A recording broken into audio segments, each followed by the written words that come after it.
आज air pollutant series को आगे बढ़ाते हुए हम इसके नेक्स्ट टॉपिक को लेके चलेंगे, जो कि है हमारा plume behaviour and types of plumes.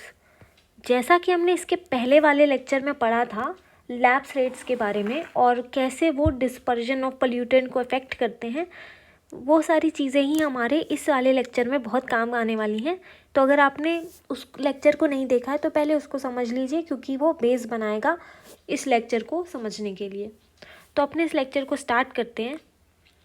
तो हमने देखा था कि एडियाबैटिक और एम्बिएंट लैप्स रेट क्या होता है, यानी ALR और ELR। ये ALR और ELR ये डिपेंड कराते हैं कि किसी भी स्टैक से, चिमनी से जो पोल्यूटेंट का फ़्लो है, स्मोक का फ़्लो है, गैसेस का फ़्लो है, वो किस तरीके से होगा। हम प्रिडिक्ट कर सकते हैं अगर हमें ये लैप्स रेट के बारे में पता हो। प्लूम बिहेवियर भी काफ़ी हद तक इसी कॉन्सेप्ट पे बेस्ड है। अब ये प्लूम क्या होता है? प्लूम क्या होता है? कोई भी it is a column of liquid, gas और dust that moves through another fluid, gas और डस्ट। ठीक है, एक कॉलम होता है किसका, या तो लिक्विड का, गैस का, डस्ट का कह लीजिए, जो कि अनदर फ्लूइड में ट्रैवल करता है। फॉर एग्जाम्पल ये आपकी एक चिमनी हो गई, इसमें से जितनी भी गैस निकल रही हैं कुछ शेप ले लेती है ना, दिखाई देता है हमें। ये क्या हो गया? एक प्लूम ऑफ गैसेस हो गया, स्मोक हो गया। वैसे ही कोई जेट जा रहा होता है, एयरप्लेन जा रहा होता है आसमान में, उसके भी पीछे ऐसे करके हमें क्लाउड्स में फॉर्मेशन देखने को मिल जाता है, वो क्या हो गया? वो भी प्लूम हो गया। इस तरीके से प्लूम हम इस चीज़ को कह रहे हैं। तो ये कॉमनली किस लिए यूज़ होता है? किसी स्मोक जैसी चीज़ जो राइज करके जा रही है चिमनी से, ऐसी चीज़ों को डिस्क्राइब करने के लिए हम प्लूम बोलते हैं। अब डिफरेंट एटमॉस्फेरिक कंडीशंस होगी, उसके हिसाब से हमारा प्लूम बिहेवियर भी डिफर करेगा। इसके बेसिकली हमें पोल्यूशन में 6 टाइप्स देखने हैं, जो कि एक एक करके हम देखते हैं। सबसे पहला हमारा टाइप है लूपिंग टाइप। इसमें क्या होता है? जब एटमॉस्फेयर में सुपर एडियाबैटिक कंडीशंस हो।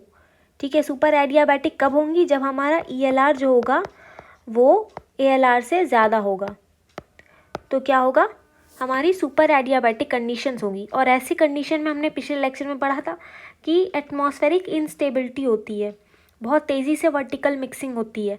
तो ऐसी कंडीशन में क्या होगा? एक वेवी प्लूम हमें मिलेगा। बहुत ही अनस्टेबल एटमॉस्फेयर है, क्योंकि रैपिड मिक्सिंग हो रही है, तो कोई भी गैस निकलेगी तो ऐसी एटमॉस्फेयर में रैपिड इसकी मूवमेंट होगी, रैपिड मिक्सिंग होती चली जाएगी। और ऐसी जो प्लूम होती है वो पोल्यूटेंट के डिस्पर्जन के लिए बहुत ही अच्छी होती है, क्योंकि हमारा पोल्यूटेंट यहीं पे सिमट के नहीं रह जाता, बल्कि एटमॉस्फेयर में मिक्स हो जाता है, डिस्पर्स हो जाता है, और उसका कंसंट्रेशन कम हो जाता है इस जगह पे।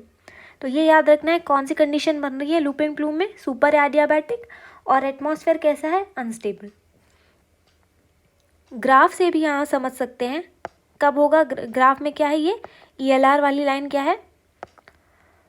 जैसे जैसे हम ऊपर जा रहे हैं टेम्परेचर कम हो रहा है। ठीक है, इस ग्राफ से समझना है हमें। दूसरा टाइप हमारा आ जाता है कोनिंग प्लूम। ये कब बनता है? जब नियर न्यूट्रल स्टेबिलिटी हो, न्यूट्रल के करीब ही हो रहा है लेकिन सब एडियाबैटिक कंडीशंस होती हैं, यानी हमारा ELR जो है वो ALR से लो है और वर्टिकल मिक्सिंग लेस हो जाती है। और इस तरीके की प्लूम में हम देखते हैं विंड वेलोसिटी जो है वो greater than 32 kilometre per hour होती है। और लॉपिंग से अगर हम कंपेयर करें लूपिंग प्लूम से, तो ये बहुत ज़्यादा जब डिस्टेंस ट्रैवल कर लेगी तब ग्राउंड को टच करती है। ठीक है, तो ये किस कंडीशन में बना? हमारा न्यूट्रली स्टेबल एटमॉस्फेयर में कोनिंग प्लूम। तीसरा हमारा आ जाता है फैनिंग प्लूम। ये क्या होता है? इसमें फैनिंग प्लूम तब होता है हमारा जब हमारे इन्वर्जन देखने को मिलता है। कौन सा? Surface inversion. जैसे जैसे हम ऊपर जा रहे हैं टेम्परेचर इंक्रीज़ हो रहा है, ऐसा हमें अक्सर किसी वैली के रीजन में या रात के समय में देखने को मिलता है। तो जब इन्वर्जन हो रहा होता है तो एक स्टेबल एटमॉस्फेयर एनवायरनमेंट क्रिएट हो जाता है जस्ट अबव द स्टैक। तो प्लूम क्या करता है? ऊपर राइज नहीं कर पाता, हॉरिजेंटली मूव करने लगता है। और इसमें विंड्स का भी हाथ होता है, विंड्स जो होती हैं वो भी ब्लो कर रही होती हैं हॉरिजेंटली, जिसकी वजह से ये प्लूम जो होता है हमारा फैन शेप का ले लेता है और हॉरिजेंटली मूव करते हुए जाता है। अगर स्टैक बहुत हाई है, ठीक है, स्टैक मतलब ये जो चिमनी जहाँ से जैसे इंडस्ट्रियल एरिया में जहाँ से प्लूम निकल रहा है, स्मोक निकल रहा है, ये चिमनी को हमने कह दिया स्टैक।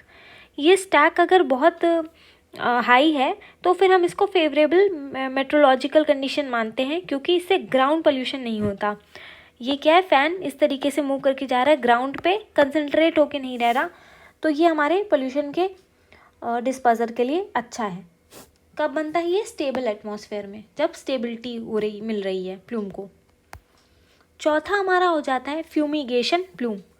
ये कब होता है? जब एलॉफ्ट इन्वर्जन होता है। ये क्या होता है? हम देख रहे होते हैं कि जब नेगेटिव लैप्स रेट यानी कि इन्वर्जन है जस्ट अबव द स्टैक, ठीक है, ये स्टैक है, इसके जस्ट ऊपर यहाँ पे इन्वर्जन कंडीशन स्टार्ट हो गई, तो क्या होगा?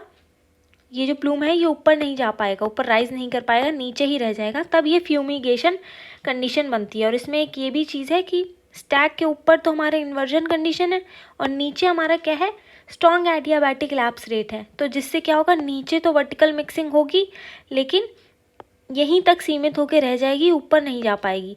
तो ये हमारे बहुत हार्मफुल होता है हमारे इन्वायरमेंट के लिए, क्योंकि पोल्यूटेंट जो है वो एस्केप नहीं कर जाते और ग्राउंड पे ही सेटल कर जाते हैं।